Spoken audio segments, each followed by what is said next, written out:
आज हम बात करने जा रहे हैं भीमराव रामजी अंबेडकर, जिन्हें भारत रत्न बाबा साहेब अंबेडकर के नाम से भी जाना जाता है। Doctor B R. अंबेडकर का जन्म 14 अप्रैल 1891 को भारत के महू में हुआ था। हर साल 14 अप्रैल को अंबेडकर जयंती के रूप में मनाया जाता है। उनकी शुरुआती वर्षों, शिक्षा, राजनीतिक जीवन, पूना पैक्ट, पुस्तकों और उनके जीवन के अन्य पहलुओं पर नजर डालें तो बाबा साहेब के नाम से मशहूर बी.आर. अंबेडकर एक भारतीय विधिवेत्ता, अर्थशास्त्री, राजनीतिज्ञ और समाज सुधारक थे। उन्होंने संविधान सभा की प्रारूप समिति की अध्यक्षता की और भारत में कानून और न्याय के पहले मंत्री भी थे। पूज्य बाबा साहेब भारतीय संविधान के शिल्पकार होने के साथ साथ सामाजिक समरसता के अमर पुरोधा थे। किसानों, शोषितों और सिद्धांतों के कल्याण के लिए अपना जीवन समर्पित कर दिया। भारत रत्न बाबा साहेब अंबेडकर जी ने समरसता और राष्ट्रीय एकता की भावना को एक सूत्र में पिरोकर संविधान का सृजन किया। उन्होंने देश को एक ऐसा प्रगतिशील और न्याय प्रवर्तक संविधान दिया जिसने गरीब से गरीब व्यक्ति को न्याय और अधिकार सुनिश्चित करवाया। उनका जन्म 14 अप्रैल 1891 को पश्चिमी भारत के महू में एक दलित महार परिवार में हुआ था। उन्हें अपने उच्च जाति के स्कूली साथियों द्वारा अपमानित किया गया था। उनके पिता का नाम रामजी मालोजी सकपाल था। वे सूबेदार रैंक के एक सेनाधिकारी थे। उनकी मां का नाम भीमाबाई सकपाल था। उनका परिवार मराठी पृष्ठभूमि का था। लगभग 1894 में उनके पिता सेवानिवृत्त हुए और 2 साल बाद परिवार सतारा चला गया। थोड़े समय के बाद उनकी मां की मृत्यु हो गई। उनका परिवार 1897 में आगे मुंबई चला गया, जहां उन्होंने एल्फिंस्टन हाई स्कूल में दाखिला लिया। रिपोर्टों के अनुसार लगभग 15 वर्ष की आयु में उन्होंने 9 वर्षीय लड़की रमाबाई से विवाह किया। बाबा साहेब के नाम से मशहूर बी.आर. अंबेडकर एक भारतीय विधिवेत्ता, अर्थशास्त्री, राजनीतिज्ञ और समाज सुधारक थे। उन्होंने संविधान सभा की प्रारूप समिति की अध्यक्षता की और भारत में कानून और न्याय के पहले मंत्री भी थे। पूज्य बाबा साहेब भारतीय संविधान के शिल्पकार होने के साथ साथ सामाजिक समरसता के अमर पुरोधा थे।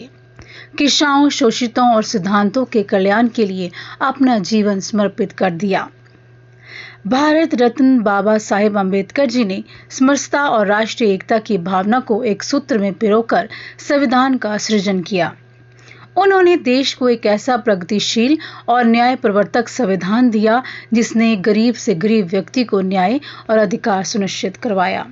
उन्होंने 1907 के आसपास मैट्रिक की परीक्षा पास की और अगले साल उन्होंने एल्फिंस्टन कॉलेज में दाखिला लिया। ये बॉम्बे विश्वविद्यालय से संबद्ध था। उन्होंने 1912 में बॉम्बे विश्वविद्यालय से अर्थशास्त्र और राजनीति विज्ञान में डिग्री हासिल की।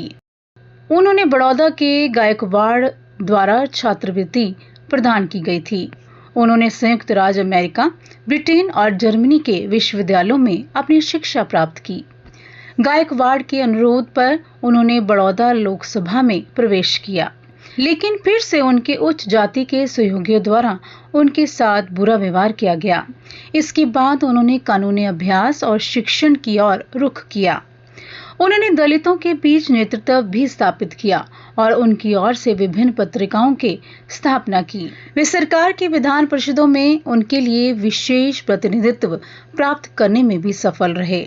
1950 के आसपास उन्होंने अपना ध्यान बौद्ध धर्म की ओर लगाना शुरू कर दिया और विश्व बौद्ध फेलोशिप की बैठक में भाग लेने के लिए सिलोन यानी कि श्रीलंका की यात्रा की।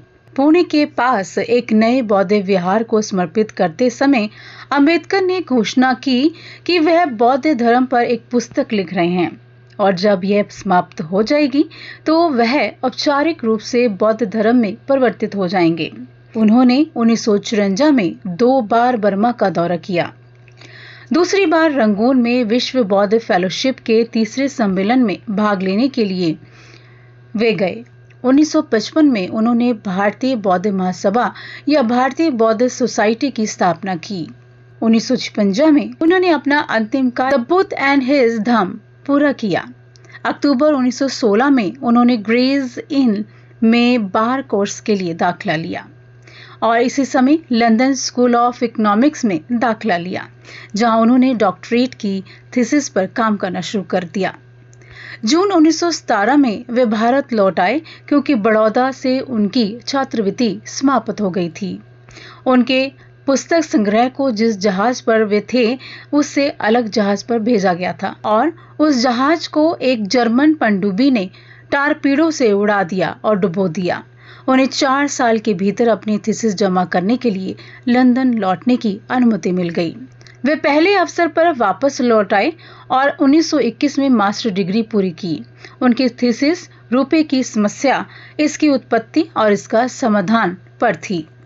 1923 में उन्होंने अर्थशास्त्र में DSc पूरा किया, जो उन्हें लंदन विश्वविद्यालय से प्राप्त किया गया था।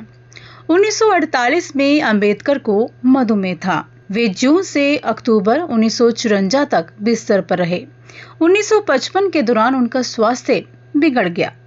अपनी अंतिम पांडुलिपि बुद्ध और उनका धम्म पूरा करने के 3 दिन बाद अंबेडकर की 6 दिसंबर 1956 को दिल्ली में उनके घर पर नींद में ही मृत्यु हो गई। बता दें कि डॉक्टर भीमराव अंबेडकर जी के पास 32 डिग्रियां थीं और उन्हें 9 भाषाओं का ज्ञान था।